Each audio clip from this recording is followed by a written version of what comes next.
America found itself in a particularly divided political state this election year.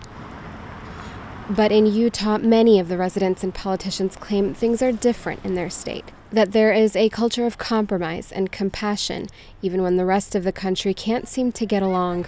In Utah, we really do have kind of a sense of wanting to work together to try to focus on our shared interests and our policy objectives. People try harder to know each other personally and develop relationships, and when you do that, then you break down a lot of barriers. This state is overwhelmingly white, Republican, and dominated by a cultural conservatism inherited from the Church of Jesus Christ of Latter-day Saints. People often say that Utah is conservative. I don't think that's accurate. Utah is a moralistic state. At a time when so much in politics can seem hostile, that morality permeates into the state's politics. There are levels of, the stability, this decorum that is unique to the culture of the state. I think it can be helpful in terms of running a whole legislative session. That whole story. But others, like former Democratic State Senator Jim DeBacchus, disagree. The level of hostility and distrust and lack of respect is just as much in Utah as it is in New York.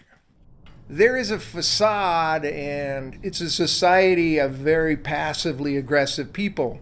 Well, sure, okay, maybe, but the facade is still important, right? To me, if it really is that way behind the facade, to me, it's still better to have the facade. And if you keep the facade long enough, then sometimes you can't tell if that's the real thing, right? DeBacchus also says Utah's leadership has yet to catch up to the state's changing demographics. You have a group of men that run the state that are incredibly homogeneous. It's like a step back to the 1950s, except Utah's not that way anymore. If you're an ounce of difference at all, whether it's racially, politically, maybe you are a progressive feminist, whatever it is, you feel so different. Hamilton, say hi, Mommy.